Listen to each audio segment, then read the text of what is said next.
Shalom, bien-aimés de Christ, nous vous saluons au nom de Jésus. C'est votre frère, le ministre Joseph Surnaturel.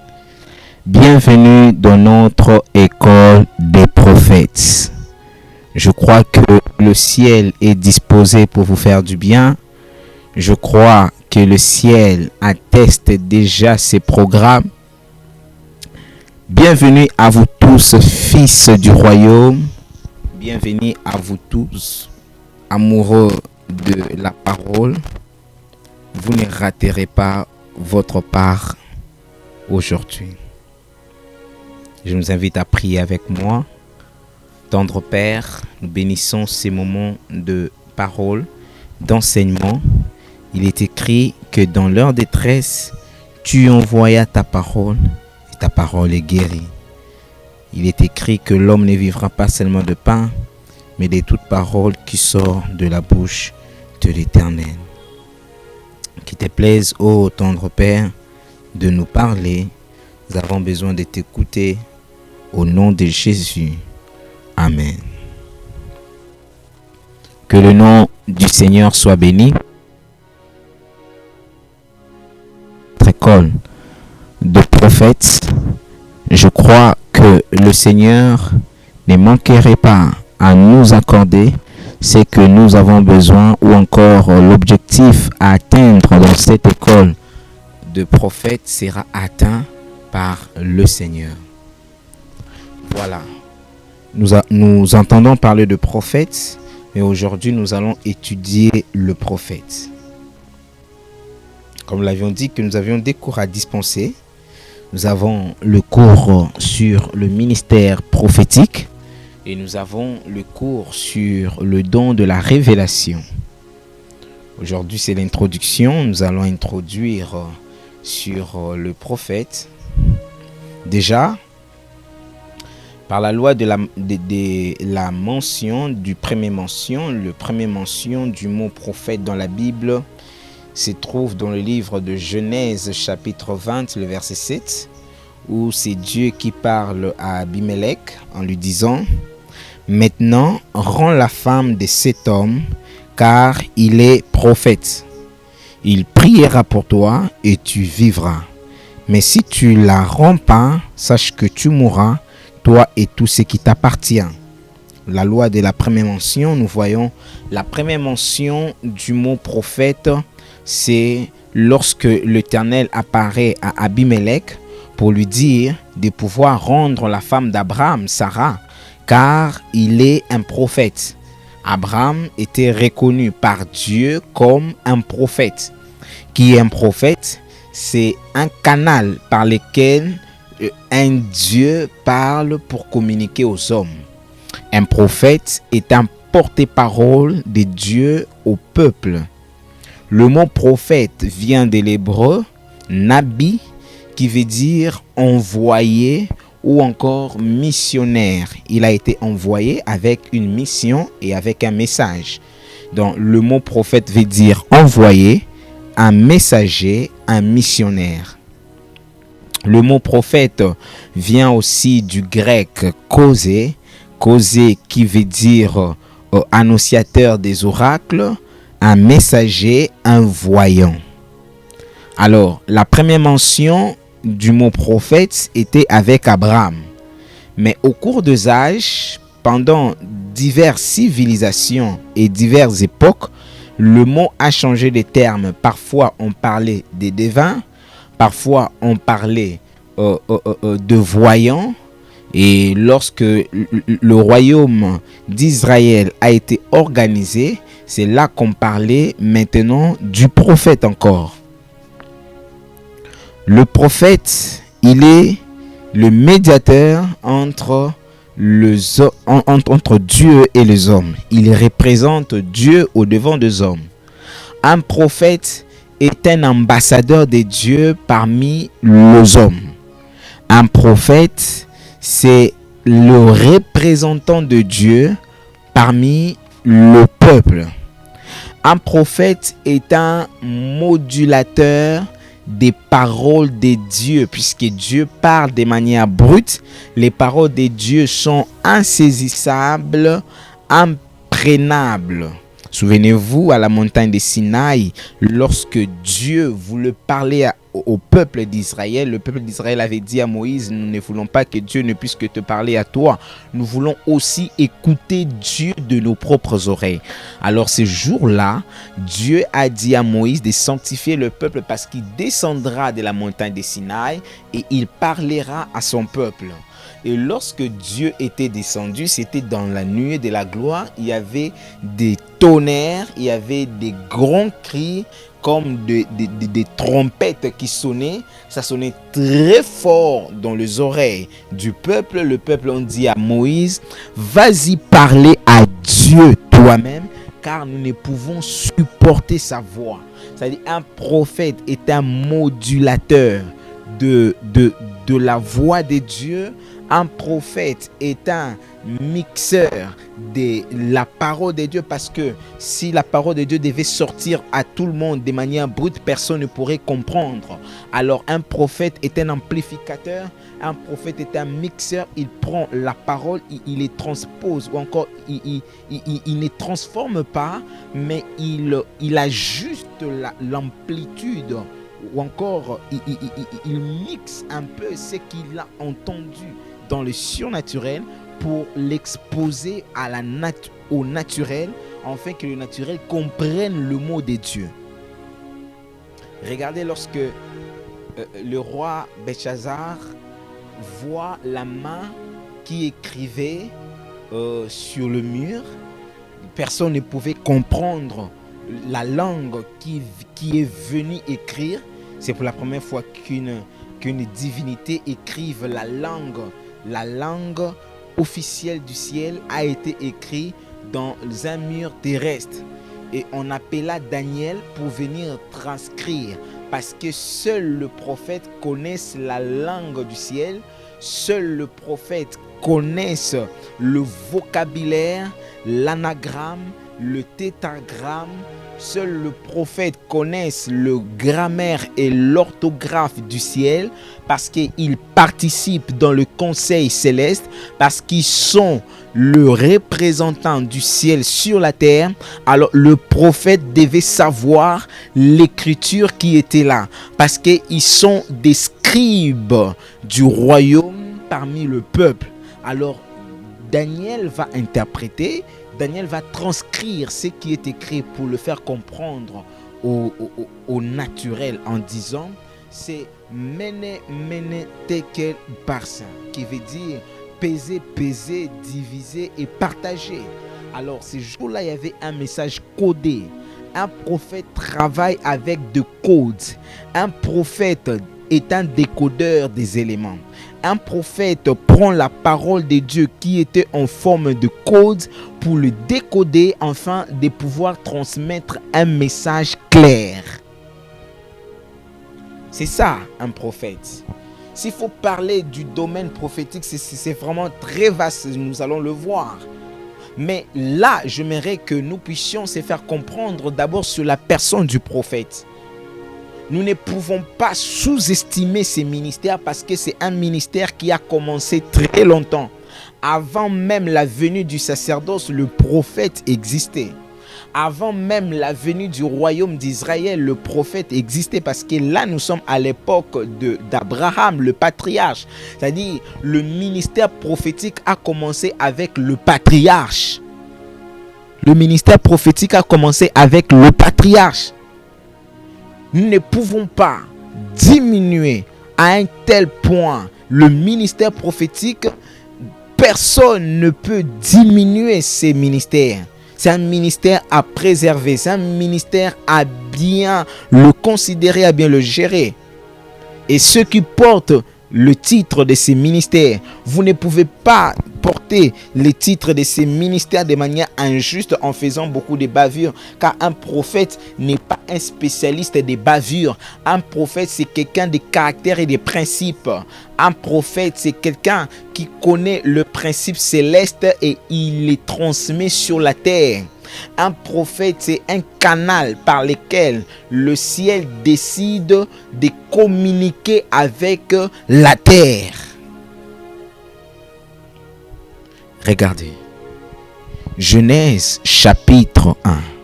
La Bible dit que le premier jour, lorsque Dieu crée, il vit que c'était bon.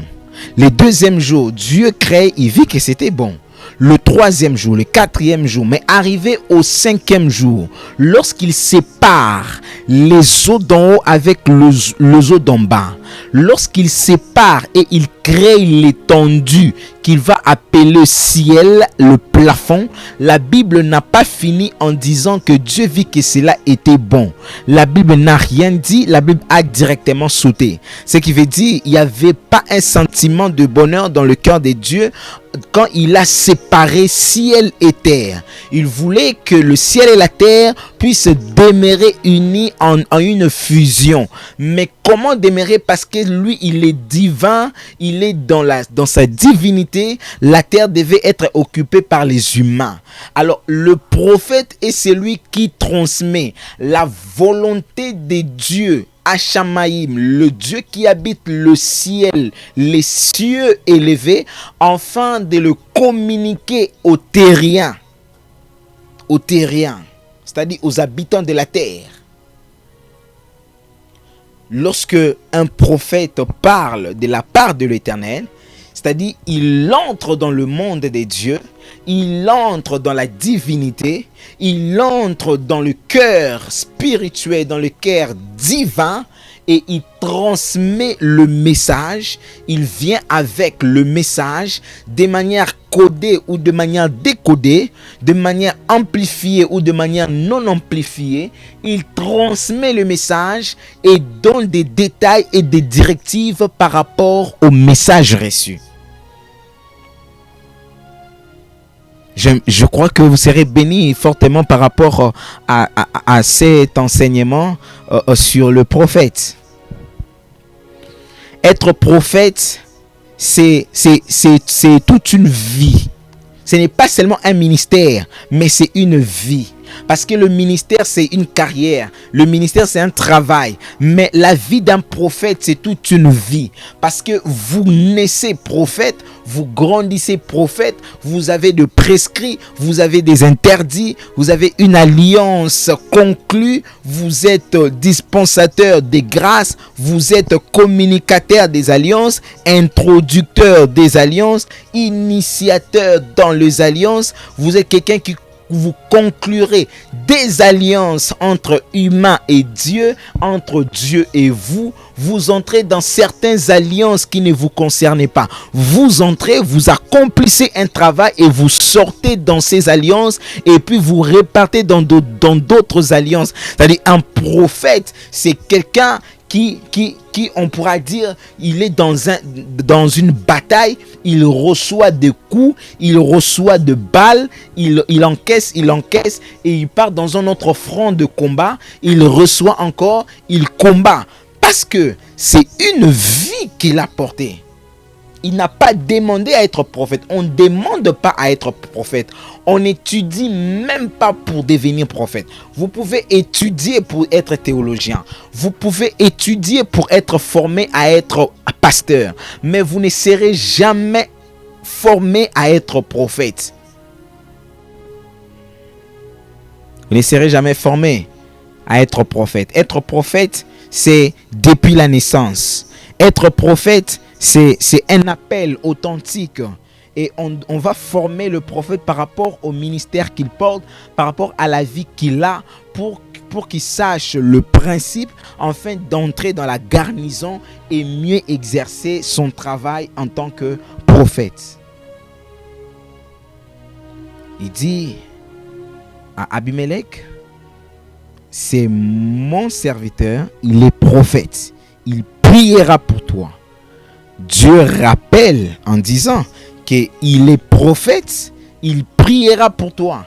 C'est-à-dire, lorsque la malédiction même de l'Éternel veut attaquer quelqu'un, lorsqu'il l'interpelle en disant que va au-devant de mon serviteur, il est un prophète. C'est-à-dire, lorsque quelqu'un est prophète, il reçoit le mandat et la puissance venant de Dieu, même d'enlever une malédiction que Dieu lui-même voulait imposer à une personne. Parce que là, c'est Dieu qui allait frapper Abimelech. Mais il lui prévient en disant, si toi-même tu priais, je ne peux pas t'écouter. Mais il y a une voix autorisée que j'écoute. Il y a une voix propre. Il y a une voix que le ciel peut obéir, que je peux respecter ses paroles, car il est derrière la parole de ses serviteurs, le prophète, pour l'accomplir. Alors va au-devant de mon serviteur, le prophète Abraham, il priera pour toi et tu ne mourras pas. Tu ne mourras pas. Un prophète reçoit de la part de Dieu les mandats. Il reçoit de la part de Dieu le pouvoir. Il reçoit de la part de Dieu la grâce de bénir et d'enlever de malédiction. La même chose s'est passée avec Moïse. Jacob maudit Ruben, il maudit Lévi, mais lorsque Moïse vient en tant que prophète, il enlève la malédiction et il impose sa propre bénédiction. Pas en tant que père de famille, mais étant que prophète. Un prophète, hormis être serviteur, il est père d'une nation. Il est père. Tout ça, nous allons le voir. Je suis en train de dispatcher un peu, mais nous allons voir un prophète comme père des nations, père de l'église. Nous allons le voir. Bien-aimés dans le Seigneur, le ministère prophétique est un ministère de grâce et d'impactation. Le ministère prophétique est un ministère de divinité. Le ministère prophétique est un ministère de puissance et de démonstration. Lorsque vous avez en face de vous un prophète appelé par Dieu authentiquement, tenez-vous prêt parce que vous avez affaire à une divinité. Et dans d'autres espèces, un prophète est un enseignant parce que la mission régalienne d'un prophète, il a la mission d'enseigner. C'est une mission fondamentale. Un prophète est un enseignant. On ne peut pas être prophète sans transmettre des enseignements. Au cours des âges de la vie d'Israël, le prophète était des grands enseignants avec des écoles. Nous voyons l'école des prophètes avec comme Élie les maîtres qui avait avec lui des fils des prophètes, c'est-à-dire des disciples du prophète. Et lui était le maître. Tout le monde était sous les pieds de Lévi. Tout le prophète était sous les pieds de Lévi en collège et lui était le maître. Et lorsque Élie est parti, Élisée est resté en tant que père, en tant qu'enseignant. Les actes d'un prophète constituent aussi un enseignement. Les dires d'un prophète, la vie d'un prophète est un enseignement. La loi de la première mention montre que le mot prophète vient d'abord de Genèse, où la Bible est en train de dire « Va chez mon serviteur, il priera pour toi. Il priera pour toi. Il priera pour toi. » Alors, vous ne pouvez pas déconsidérer le ministère prophétique, car c'est un ministère de grâce, c'est un ministère d'impactation. Et la deuxième fois que le mot prophète a été utilisé dans la Bible, c'est dans le livre d'Exode, chapitre 7, le verset 1, où l'Éternel dit à Moïse, vois, je t'ai fait Dieu pour Pharaon, et Aaron ton frère sera ton prophète. Ça, c'est Dieu qui envoie une mission à Moïse qui est le prophète, mais il lui dit que au devant de Pharaon, toi le prophète, tu deviendras Dieu et Aaron le sacrificateur deviendra prophète. C'est-à-dire il y a permutation de rôle. Un prophète peut changer de rôle à tout moment. Il peut être prophète aujourd'hui et demain travailler comme un Dieu. Et demain, après-demain, il travaillera comme un apôtre. Et après-demain, il sera évangéliste. Et après-demain, il sera docteur. Un ministère prophétique n'est pas un ministère de stabilité. C'est un ministère de changement. C'est un ministère qui peut changer de rôle à tout moment. Comprendre un prophète au sens simple, alors ça, c'est un gâchis de temps parce que personne ne pourra le comprendre avec beaucoup de facilité. C'est un ministère qui change de figure à tout moment. Autrefois, il était prophète, mais là, Dieu lui fait Dieu devant Pharaon. Aujourd'hui, le prophète détient le ministère prophétique de sa vie, mais lorsqu'il s'agira d'aller dans une mission pour aller accomplir une mission, l'Éternel lui accordera un ministère apostolique pour un but bien précis. Et lorsque vous verrez le prophète s'appeler apôtre, ne critiquez pas parce qu'il a reçu un autre mandat. Et lorsque ce mandat sera à sa fin, il aura un autre mandat. Peut-être que le Seigneur lui dira, va maintenant dans un contrée, va annoncer l'évangile, mais de manière évangélique. Il sera comme un évangéliste, il sera évangéliste. Il portera le ministère évangélique. Et lorsque sa mission sera terminée là-bas, et puisque le Seigneur voudra perpétrer une autre mission, il lui dira, va dans un autre endroit. Maintenant là, tu vas imposer maintenant la parole, tu vas enseigner, tu auras avec toi des écoles, et là, je te veux comme un docteur. Alors là, le prophète portera la mission ou encore le ministère doctoral. Que les religieux me pardonnent, que le théologien puriste me pardonne, mais je ne crois pas qu'une personne doit seulement porter un seul ministère. Je ne crois pas. L'on peut porter plusieurs ministères au même moment parce que le ministère prophétique n'est pas un ministère à rester stagnant. Même dans le domaine ministériel, on n'est pas appelé à stagner, mais nous sommes appelés à évoluer. À évoluer dans l'exercice, à évoluer dans la manière où nous sommes en train de fonctionner. Il était autrefois prophète. Dieu l'appelle au ministère prophétique. Mais pour la libération des enfants d'Israël, il ne l'appelle plus au ministère prophétique, mais il l'appelle au ministère de divinité. Et c'est pas à tout le monde que Dieu a donné ces ministères de divinité. C'est pas à tout le monde. Et il lui dit que Aaron, ton frère, sera ton prophète ou encore ton porte-parole. Un prophète est un porte-parole. Un prophète ne fait que dire ce qu'il entend. Le message, la prédication, les actes, la dictée, le mécanique d'un prophète, c'est ce qu'il a écouté, c'est ce qu'il a vu dans le ciel. Nous n'allons pas aller très loin dans notre vacation matin. Je crois que le soir, nous allons continuer notre vacation. Nous allons vraiment entrer dans le profondeur pour parler sur les conseils de Dieu, le prophète en tant que père des nations, le prophète de la nation, le prophète des nations, le prophète de l'église. Nous allons vraiment apprendre ces choses à l'école des prophètes. Que Dieu vous bénisse. À nous revoir le soir à 21h pour notre vacation soir. Dieu vous bénisse.